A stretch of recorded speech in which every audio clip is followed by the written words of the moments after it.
Do you like horror movies? How about do you like the 60s and 70s decades? Well, if you do, this is the channel for you. Hi, I'm Ashley Rouse, and welcome to my channel. This is my first ever YouTube upload video, whatever you want to call it, and I am super, super excited about this adventure.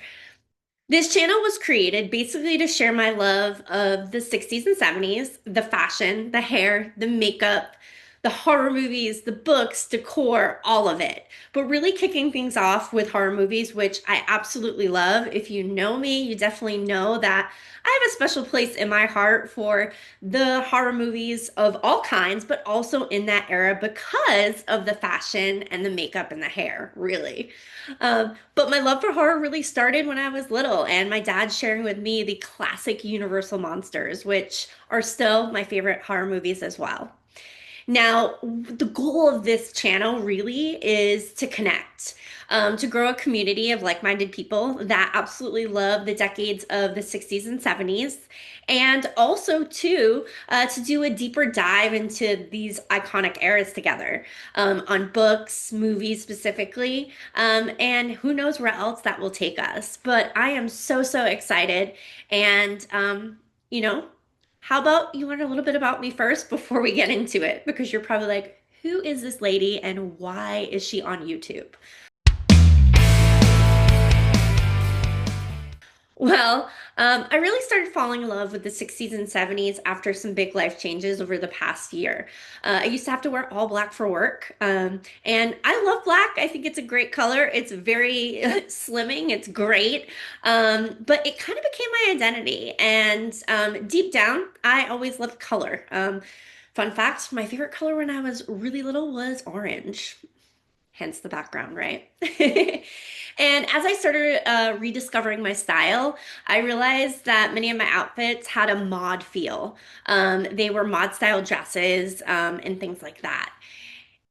And that actually sent me down a rabbit hole of really looking into that type of style, and also the 60s and 70s, the music, fashion, films, books, etc. And then I started thrifting, and what a high that was. And I have gotten my first couple of vintage pieces, and I absolutely love them. I'm obsessed. I'm always looking online, I'm always looking in my local stores. And that I think would be a fun topic to talk about as well and connect with you guys on. And I really did create the space for that community, like I said before. I don't know many people that are into the 60s and 70s, so I felt the best bet was to go online and find some people. And I've gotten tons of inspiration from a lot of people across the board, and I'm excited to connect with even more people. So let's appreciate not only the 60s and 70s, but also the magic of the 60s and 70s right along with me. Why not, right? So what we're going to talk about today is a horror movie from the 60s. And that movie is Rosemary's Baby. And what we're going to talk about is we're going to talk about the actual way it was shot, just the classic itself. We're also going to talk about the hair in the movie because it is really iconic, and just really sets a foundation for hairstyles that like go on within the future and even now to present time, which I think is amazing. And then lastly, let's talk about the fashion in the movie because for one, I absolutely adore all of the dresses that Mia Farrow wears in this movie. Like, I want all of them. I took notes as I was watching it. I was like, I have to find this. So right down to her like bedroom slippers. So we're gonna dive into that as well. So let's talk about first the movie itself, Rosemary's Baby. And it was actually released in 1968, so the late 60s, going into the 70s, and you can kind of get that vibe when you do watch it. Now, the way it's described via like online Wikipedia is that it's a psychological horror film directed by Roman Polanski. Side note, amazing director. You may not agree what he does personally, but amazing director. And it's based on an Ira Levin novel. So that was something that I actually didn't know when I did originally watch the movie, that it was a novel beforehand. So now I'm like, I need to maybe read the novel. I wonder how different it is. It's about a young woman who becomes convinced her neighbors and husbands are part of a satanic cult. Now, they're plotting against her and her unborn child. It's starring Mia Farrow as Rosemary, and the film builds on suspense through gaslighting, but also paranoia, and it accumulates through the whole movie. And in the revelation that the baby's father is the devil. It's acclaimed for its masterful direction, atmosphere, and Ruth Gordon's Oscar winning performance, and is considered a landmark in occult cinema. So it is a really well-known horror movie, but I think it also doesn't get as much props as it should, to be honest. It definitely is a movie that's maybe a little bit longer for a horror movie. It's about 2 hours plus. And it's a different type of horror movie than we're used to today. So that is something to think about. Now, in a nutshell, like the plot of the movie, because I'm really going to touch on some key things within the movie, is that yes, this young couple moves to New York City. They find this apartment, and one of their friends tells them it's had some bad past experiences at the apartment. Like there's some not good things that have happened there. And they meet these really eccentric neighbors. They're an older couple. And after, hanging out with them, Rosemary and her husband Guy, Guy becomes kind of like obsessed with the older couple. He's hanging out with them a lot. And after a while, things happen. Rosemary becomes pregnant. And over time, as she's pregnant, she gets really paranoid, especially specifically the way that she, has these vivid dreams. She starts to notice really odd things about the neighbors. She feels like her doctor's out to get her and her neighbors and then her husband. And it just builds and builds and builds. And she really comes to believe that there's a satanic cult in that apartment and that they want to get her baby. And it leads to a really climactic ending that really just makes you think. And it's like one of those movies that leaves you kind of like, wow. And you're a little creeped out afterward. Now, the biggest thing that I think the movie has going for it is not only how well it was directed, but the music. The music in the very beginning, this movie kicks off strong with the creepiest like lullaby song that you'll ever hear. And if you've never heard it, definitely look it up. It is just super creepy. Um, and then the way it was shot, sometimes it's in Rosemary's perspective, which really makes you feel for her as the suspense grows and makes you feel like you are a part of the film. You're like, man, are these people out to get her? And I love that, especially the parts where she's maybe running or walking somewhere. In there's a really specific part where the neighbor knocks on the door and the camera does a view where you're looking through a peephole. And I thought that was just really like incredible because it made you feel like you were there, but also led to like the creepy factor of the neighbor like at the door. So I think it built like suspense throughout the movie, the way that it was shot. Um, and you almost go on an emotional roller coaster with Rosemary. Like you're like, oh my gosh, they're out to get her. Like she has to protect herself. Like what's she gonna do now? You're almost like yelling at the TV. But at the same time, you're kind of like, is she being paranoid? Am I paranoid? Like, am I looking way too into this? And I think that's the brilliant thing about this movie is that it really does take you on that journey where you're like, maybe they are, maybe they aren't. And I love that about this movie. Other scene that I think really stands out in this movie and the way it was shot was when Rosemary is pregnant and she's walking through traffic. And looking up information about this movie, I stumbled upon the fact that that wasn't like planned. It wasn't like a stunt. It literally was Roman Polanski telling Mia Farrow walk out into traffic. And she was a little guarded about that. And he was just like, no one's going to hit a pregnant woman. And he was right, but like, can you think if someone did that like now in the movie industry? Like, that's pretty crazy, but that's why that scene is so real and so kind of like on the edge of your seat where you're like, oh my gosh, someone's gonna hit her because it's real. And they did shoot it a couple of times. So that means she had to walk across that street numerous times. Um, and the other kind of area where the film really stood out for me was it showcased the 1960s in New York City. There were a lot of shots. It was shot in New York City at the Dakota, which is a really famous building. And then it was shot all over New York City near Radio City Music Hall, and it was just really cool. You were immersed in like the 1960s, and I love that just to see everyone walking around, the style, and just how different New York City looked at that time. So the way that it was shot, the director Roman Polanski, it makes the movie just phenomenal. I don't think it would be as good if it wasn't as shot the way it was shot, to be honest. The other reason this film really works is because it leaves a lot to the imagination and you have to fill in the blanks. And what I mean by that is a lot of horror movies nowadays really use CGI. They use, they show the monster. This movie really doesn't do that. And it makes you kind of like think of it in your head, which is probably 10 times more scary than maybe what they could come up with.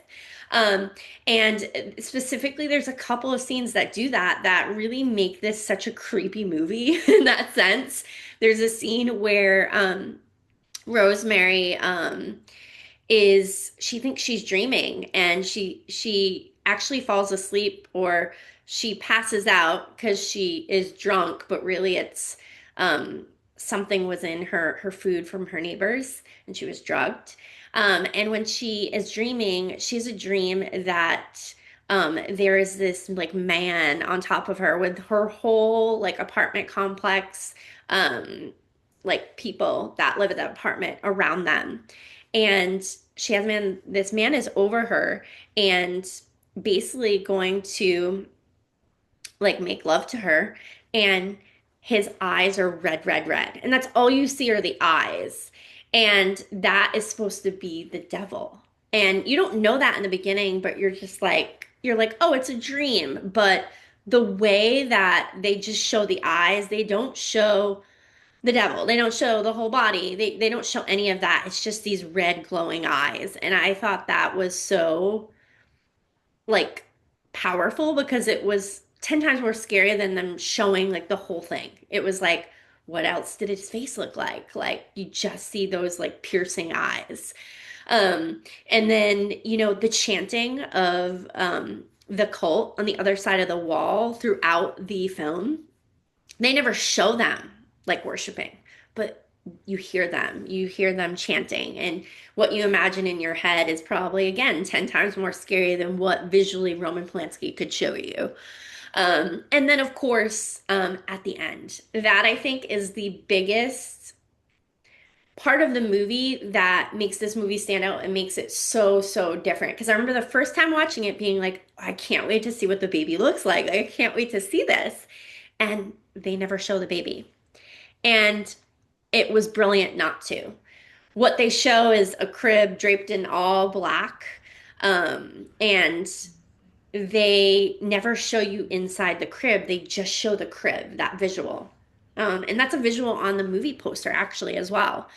And I remember the first time I saw it, I was so excited to see, what that baby would look like. And at the end, I was like, wow. Like, I was just like, why didn't they show? I was a little mad, but then I was like, that was freaky. That was a little creepy. And again, I think it leaves it up to the imagination. It showcases to you that like, yeah, could you have showed something and it be scary and yeah, that's the image that's ingrained in your mind. No, I think this made this movie even more of a cult classic because the image that you constantly see if you look up Rosemary's Baby is actually the image of Rosemary looking into the crib and she has a knife with her, and that's because she's scared of like the people around her. She's not going to kill the baby. Um, and that is the iconic image of her just looking in the crib. And what I think is even more powerful is her reaction to seeing the baby the first time. It is a reaction of such utter shock and like unbelief that it really gets you. Your Maria Farrow's acting in that was so real. Like it made you be like, what does that child look like? And then it made you think even more like in your imagination what that child would look like. And all the description she gives is he has like black eyes. He doesn't have guy's eyes, her husband. And so now you have that in your head. And I think Roman Polanski was a genius in not showing that. I think that was like the best part of the movie and the way it ends. You think she's going to like hurt the baby or she's just going to leave. But she ends up like hearing her baby cry. And even though that baby is, not what she expected, she goes over and rocks, the crib and it leads into that again, that creepy music. And every time I watch it, I'm just like, I get chills and I'm like, this is such a good movie and more people need to see it. Yes, it is super long, but you don't notice it because of all the suspense. It's such a suspenseful movie and it builds and builds, and I love that. I think that's such a great horror movie. I love all facets of horror, but like that like psychological thriller like that, top tier. And what I want to know is, in the comments is, what did you enjoy most about the movie if you've seen it? If you haven't, are you now kind of intrigued and maybe you want to take a look at this movie?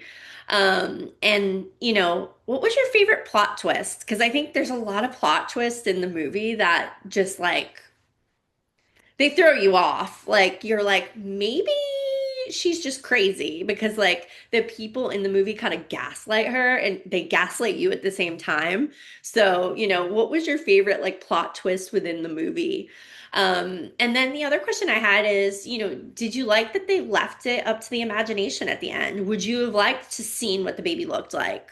Or, not have her, be maternal and rock the crib? Like, what would you have done differently at the end of that movie? I think it's perfection, but that's just me. And now we're gonna get into the hair in the movie. And so for me, I love the hair in this movie. I have had many different hairstylists. I do hair, so that's why I think I've had so many different hairstyles. But I always kind of go back and forth between two, which is a classic pixie, like Mia Farrow's in the movie, and then like a shoulder length type of like bob. And those are very 60s styles, I guess you could say. So that's another sign that, I really should have dived deeper into this era a little earlier in life. Um, but what we're going to talk about is the hair in the movie. And the first thing we have to really kind of talk about is hair in that time in the 1960s. So really looking up information, finding that several iconic hairstyles defined the 1960s, influenced by celebrities, political activists, and musicians. Volume and height were key, regardless of hair texture. Now, hairstyles that were really popular were the beehive, and that was something that was all about that backcombing that hair and making it as big as possible. And a lot of people actually, to achieve that, they would cheat and they would buy wigs. So I know that because my grandma was one of them. And she said they also used to have wig parties, kind of like Tupperware parties where you would come and with all your friends and you would see what wigs are, really popular and your friends would buy wigs and that whole thing. So I thought that was really interesting too. The next hairstyle that was popular was the bouffant, and that was just achieved by using large rollers and back combing. So that is your classic, look that if you think of the movie Hairspray, how big their hair is, that's what they're talking about. And then flipped bob. So that was a style that was a bob, but it was just flipped out. And that's a style that Mia Farrow has in the beginning of this movie. And in this movie, she actually wears a wig in the beginning because Mia Farrow already had that classic Vidal Sassoon pixie haircut. You could also have the longer hair. That was very popular and long and straight and parted down the middle. Um, and then, of course, lastly, the pixie cut, which is really big in this movie. It was a very short hairstyle. It was done many different ways, but it was really popularized and inspired by Vidal Sassoon. And she even mentions that in the movie that she went to Vidal Sassoon to get it done. And it was popularized by Twiggy. Twiggy was the first person really in the spotlight to have a shorter, kind of side parted swept bangs type of look and make that kind of like okay for women to have. So, yes, in the beginning of the movie, iconic hair, it's longer. It is a wig, but it's great. It is flipped out.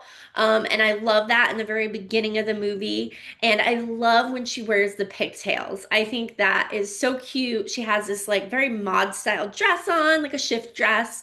And she's wearing pigtails and she's getting the apartment together. And I loved that look too. And then midway through the film, after she gets pregnant, she comes home and surprises her husband, Guy, with this new haircut. And she says, I went to Vidal Sassoon. Now, big thing is, if you're in the world of hair, you know who Vidal Sassoon is. He is an icon in the industry. But if you don't, a little bit about Vidal Sassoon. In the 1960s, he revolutionized women's fashion by replacing high maintenance beehive hairstyles. So, meaning that women used to get their hair done once a week. They would get it styled and they would let it last for a week. They didn't wash at home. And he started a style that was wash and wear with geometric cuts where you could actually style your hair at home. He pioneered precision cutting, so those really angular bobs that you see now, but also soon. Which allowed hair to fall naturally into place without the need of rollers, heavy hairspray, or weekly salon visit. So it really changed the game when it came to women's hairstyles. And I love that that was kind of touched on in the movie with, her hair being a nice flipped out bob, but then going into that really short and sassy of an Al Sassoon cut. And she wears it so well. I think she is known for that. When you think of Mia Farrow, you think of that short pixie haircut. So next up, what we're going to talk about is the fashion. So 1968 fashion was defined, which is when the movie was made, is defined by a mix of rebellious youth-driven styles, featuring bold miniskirts, space age and bohemian hippie aesthetics. Key looks include an A-line mini dresses, go-go boots, psychedelic patterns, and vibrant colors, alongside pillbox hat, large sunglasses, the really round ones, square ones, and heavy false eyelashes. Fun fact, Twiggy used to wear up to 3 to 4 lashes on her eyes at a time. So lashes were extremely big. And I have tried that, and it's really hard for your eyes to open. Twiggy girl, how did you do that? Now, in the film, a lot of these things were showcased, which I thought was great because, again, I think that's why I also love this movie so much, is because of the way that it really showcases 60s culture, the fashion, the hair, the makeup. And for me in the film, some things really stood out. And actually, I take notes on my phone of like things that I want to like check out at vintage stores or online. And one of those things was the red shirt with the matching pants when they're having their date night at their apartment, Rosemary and her husband. She has this amazing, I don't know if it's pajamas, I don't know if it's just like a matching set. It has like bell bottoms to it. It is so cute and looks so comfortable. And it is very different from the usual 60s look because a lot of the time in that movie she's in dresses. So it's like, ooh, that's like something different. So for me, that really, really stood out. I don't know if you guys really liked that outfit, but I did, and I'm really looking for it on all vintage sites. The next is the classic Peter Pan collar dress that she wears to dinner with the older neighbors in the apartment. It has a pattern on it. It has this beautiful collar, and she's wearing these white tights, very like baby doll-esque. I absolutely love it. I have a couple dresses in that style. And for me, that was one of her best outfits in the movie. I love it. It's still when she has her bob haircut, but I know it would look just as iconic when she had her pixie. Next is there's a scene where she's walking in New York City to meet someone, meet a friend, and she is wearing this amazing beret with a little kind of like ball or tassel on top and a coat, and they match. And that is my ideal winter outfit. Like, I want to find that. I don't care what color I find it in, but, and I love the pattern she has, but I love it. She already has that pixie haircut, and with the beret, I absolutely love it. I even have my beret with me today to kind of celebrate Rosemary's beret and Rosemary's baby. And I love it. I think it looks so great, and I think it still holds up today, to be honest. Lastly, and I know this sounds super silly, but I'm obsessed with her fuzzy slippers in that movie. She has these like blue fuzzy slippers, and I know fuzzy slippers are still a thing, but these are just so great. And I think something that really stands out is the nightgowns in this movie are just so dainty and pretty. And I think nowadays people a lot of the time they just wear like t-shirts or sweatshirts and sweatpants to bed, and there's nothing wrong with that, but I love how in the 60s, in that time frame, it was like still a kind of a dress up event to go to bed, you know. So my question to you is, what look is your favorite from this movie? From the, you know, dresses, the pantsuits, the outerwear. What's your favorite? Even down to some of the nightgowns that she wears or hats. Yes, it is an iconic movie, from just the directorial portion of it, but also the hair and the fashion really put you into the 1960s. Horror movies in this decade were very fashion forward, and they were very suspenseful, especially a lot of Roman Polanski's movies. So what movies should I do next from the 1960s or 70s? I know I have a couple that are on my list, but I would love to hear from you guys. Also, what content do you want to see? Do you want to just see movies, like horror movies, or do you want to see all spectrums of movies, or do you want to see also some makeup and hair and fashion?